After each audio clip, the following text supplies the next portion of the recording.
Hello, everybody, and welcome. Today we have a very special guest, none other than Paul Thomson from, well, I was going to say from Spitfire Audio, because that's probably what people know you as best, but you're incredibly experienced and highly regarded composer, and now also you're an author.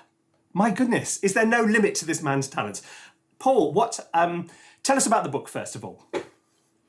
So I started my kind of path as a professional composer when I was at Bristol doing a degree in aeronautical engineering.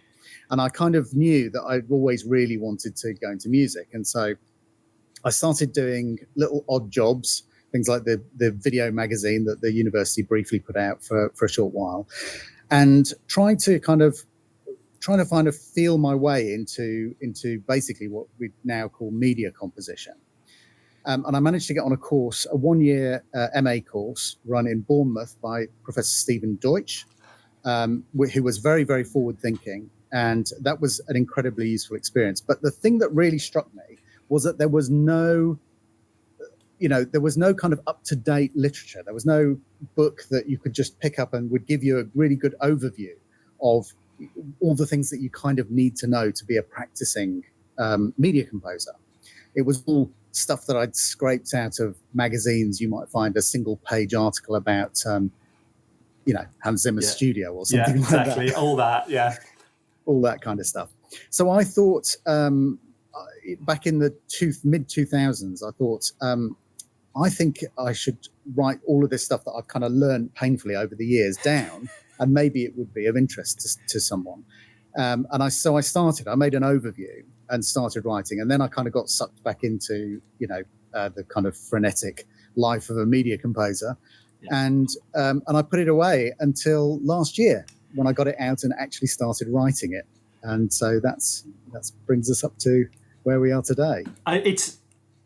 The book is really, really, really good because it is written from the perspective of realistically, warts and all. And it does cover everything from the creative side to the technical side to the business side.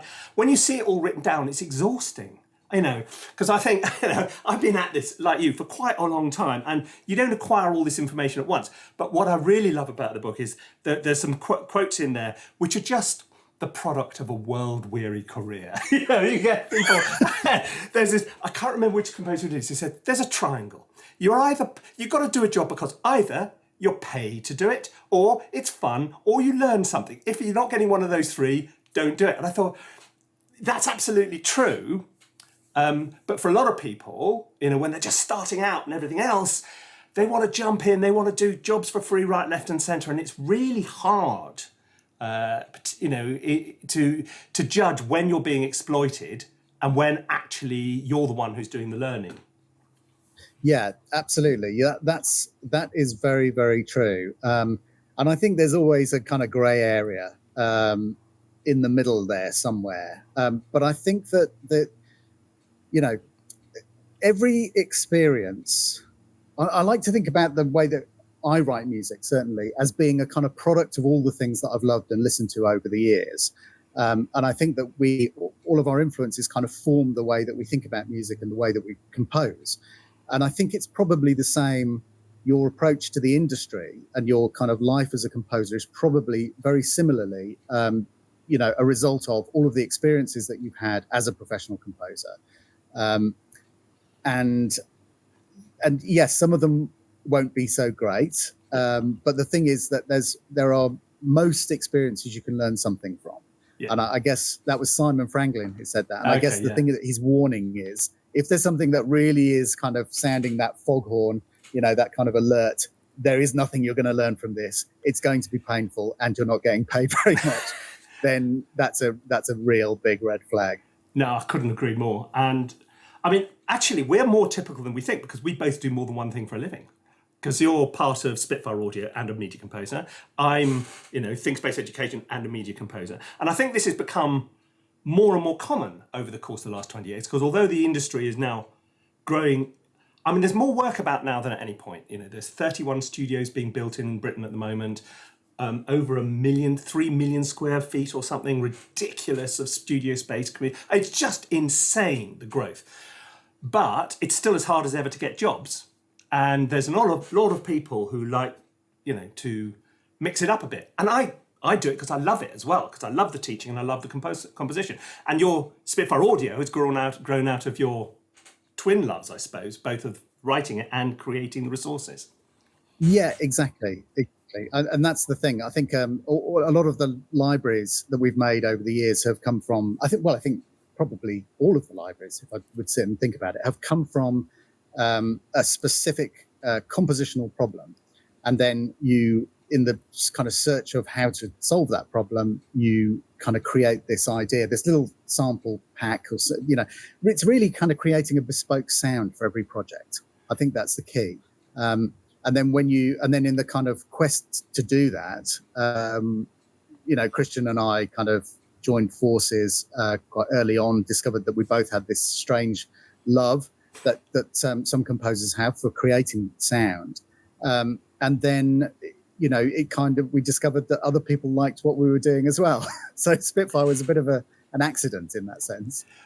Oh, well, a very happy accident for all of us, I tell you. But actually, what you say is really interesting, because one of the things which, particularly when we're listening to the work of the students, we bang on since day one, is unless you sound different to everybody else, there is really no point. Because if somebody's listening to demo reels back to back and they can't tell where one ends and the next one begins, or it's all a kind of sort of miasma of sort of 80s film music rehashed, then you're not going to make a living or actually get very much creative satisfaction out of it. You've got to sound different, haven't you? Yeah, absolutely. And I think, and that's a really interesting thing, because one of the things that at Spitfire that we try to do is we try to create a much choice as possible. So it's not just a case of, I have this string library and it sounds like X.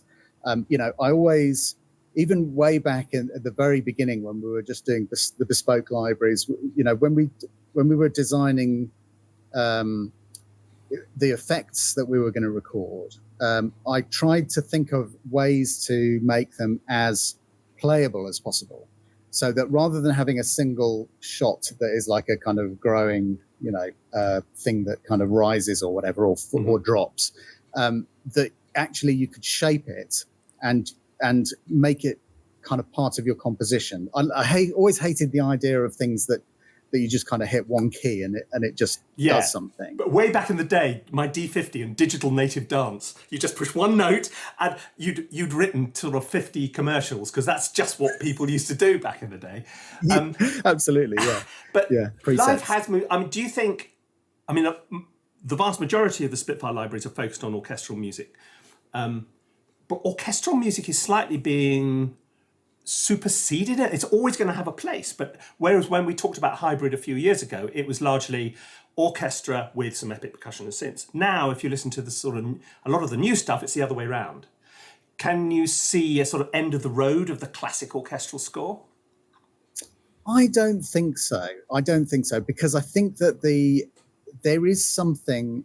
I think that we respond to humanity and one of the things that I always try and do is I try and have as much kind of humanity in my tracks as possible, and that might be hiring a few players. If there's no budget to hire any players, then it will be me playing things on my own, but I'll try and get as many things like that, even if they're individually there might be small percussion parts. Yeah, this is what I've been up to today. Me with my little Irish whistle and all that kind of malarkey, trying to exactly, because it's funny, isn't it? Because however good the samples are, there's something about even a bad live acoustic performance that just kind of puts the whole track into 3D. Yeah, absolutely. Yeah, and there's something about that you sense somehow the body of performers, and they're bringing their musicianship and their kind of empathy and their kind of emotion to the notes that have been written, and that's I think that will never be trumped. And one of the things we always say, as many live musicians as you can afford, and even a few extra that you can't really afford, is fantastic. And I don't think any composer really wants to just only work with samples. I think No. once you've heard a live orchestra play one of your pieces, it's a transformative experience. Oh, completely. Well, when I first, many years ago, when I stopped reading the news for the BBC and my first big gig was a show called Eyewitness, which was 13 and a half hours. And I decided I was going to have a separate live player for each one. So I had this crash course in practical, real orchestration from getting a cellist, and you come into and record him in the kitchen, or an alto flute, and it was just the most wonderful experience, which I've tried to sort of replicate to some degree in the courses. But it is just also sharing, because it can be very lonely. I'm sitting here in the shed. You're sitting in your studio. We don't actually interact with our clients very much anymore because it's all on a Zoom, and it's that moment you get with the musicians is kind of it's where you get the payoff, really, isn't it? Yeah, absolutely. Even if it's just like you say, if it's one person. I did a short film many years ago that was destined to be an IMAX. It was actually an IMAX short film. I think probably one of the very, very few. I don't know if there have been any others. It was really, really good. And I wrote some parts for solo cello to go over the stuff that I'd written. And I think there's the combination of, it was Caroline Dale that played it. Okay. Just such an incredible cellist. Yeah. And not only that, but also when I was writing it, I was thinking, Caroline's going to be sitting and playing this in a couple of weeks. Yeah. So I better write something really good. Exactly. I always used to work with Tony Peterson, which was a very similar experience because you knew what he'd sound like, and he's got this incredible top range and all this sort of thing. And so you end up, particularly with soloists, writing for their strengths and for their idiosyncrasies, which they're going to bring character to your score, and it's going to make the whole thing wonderful and worthwhile. I mean, yeah, absolutely. We shouldn't gloss over the fact that actually being a media composer is really hard work and often immensely stressful. Yes, there's a reason why if you meet any of these very, very successful A-list film composers, the vast majority of them look like they're on the edge of a nervous breakdown almost all the time. Yeah, and it is just such a crushing. Even at the kind of working TV composer here in the UK, at that level where you're doing shows that are kind of reasonably well known but not massive, it's still enormously stressful. And I think that a lot of this kind of you need survival skills to actually to be able to do this. And not let it kind of beat you into submission. It's a really it is at all levels. It is a weirdly binary experience in that either you're on this hamster wheel and you're up till 2 a.m, or it's tumbleweed. It's there's no great. Why is there not a massive Northwest? Can I just turn it down to 7.5? So rather than 11 all the time. But it's either or. And it's kind of very hard to regulate. And so when it is full on, it's draining and, and I think increasingly frustrating as well. As time goes on, people have more choice and, the deadlines get pushed and everything else. Whereas perhaps back in the day, but that's a really dangerous thing to say. Back in the day is what keeps a lot of people out of work, because if you've got to accept the industry as it is now and ways of making a living. Because in the time you and I have been making a living writing music, the balance of the way we get paid has changed quite significantly. Yes. Yeah, very much so. And especially in the age of streaming, it's been very interesting because over certainly the last maybe 10 years or so, as 4OD and all of the kind of the ITV Hub and things like that, and BBC iPlayer and everything, we've had that opportunity to see a series go out on terrestrial TV, so-called terrestrial TV, and then also have a certain amount of success on the streaming platform. And you can see what the equivalent is. And it's significantly lower on the royalty income. So I know royalties have gone through the floor, and it used to be it's still a very substantial part of your income, but I can't help feeling the writing's on the wall. So if you were starting from scratch now, what part of the industry do you think you would tackle if you actually wanted to make a living? That's a really interesting question. I think that there's been a funny thing in the area of commercials, because commercials, back in the day, where, before I started, I'm saying that now as a 50-year-old man, that sounds very strange saying that, but even before I started, commercials was an area where there were a few very, very highly skilled and knowledgeable composers in Soho and in other, city kind of media hubs around the world, making an absolute fortune doing this really odd thing that nobody kind of really thought about. And then as more and more composers got into it, it's changed. And then certainly in the early 2000s, mid 2000s, it became this kind of area where suddenly they're sprung up, to take Soho as an example, they're sprung up loads and loads of these little production companies, where it might be a producer who just, maybe is ex ad agency, but has a good Rolodex. And they would be calling out for free pitches from, anything from 50 to 100 composers. And so agency producers initially thought, this is brilliant. We don't have to pay these companies. We're getting loads and loads of material back in, and it's giving us a vast amount of stuff to choose from. And then very quickly, I think they realized this is a complete nightmare, because you're getting 200-300 demos for a hair commercial or something like that. It's not like it's a Guinness ad where you've got the firepower to put 10 assistant producers on it and sift through material or try and find the coolest new track. So I think it kind of then turned a bit, certainly over the last sort of maybe 4 or 5 years, and it's become a little bit more back at how it used to be. So it's getting possible again to get paid for demoing for things. And I think that's always an interesting kind of proving ground for a new composer. It's hard to get into, but if you are going out and you're taking your showreel round, the TV producers or the assistant TV producers at the agencies, they'll often take those meetings because they need to have a good collection of composers who it is good. deliver. I describe it to some people as a sort of like the topless pyramid, because you get this illusion of massive choice because you've got thousands of people pitching, but actually the very best people, the one you really want, really aren't interested in that anymore because it's not worth their while. And you get this with places like Upwork. If you're looking for graphic designers and things like that, you'll get 150 pitches and none of them are particularly good. Whereas the people you really want are somewhere else. And that is definitely the way I think music works. And a lot of clients are starting to realize that. If I was starting from scratch, I'd start in games, I think, because games has never had any royalties, but it's always had good fees for that very reason. Yes. Whereas television and film, well, television in particular, particularly in the UK, people have actually paid significantly less than they pay in the US, but the royalties have been great.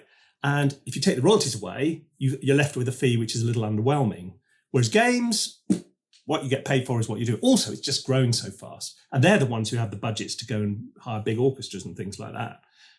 Yeah, absolutely. I think that's a really good point, actually, because you've got, the games industry is competing with Hollywood, or what we might call Hollywood in inverted commas. But they are, if they get it right, they're looking at similar kind of returns. These vast sums coming in from really successful games, and so they're trying to keep the production quality right up at the top. And so yes, if you get onto a game with a decent budget, they won't be frightened by the quote that you give them for wanting to use an orchestra.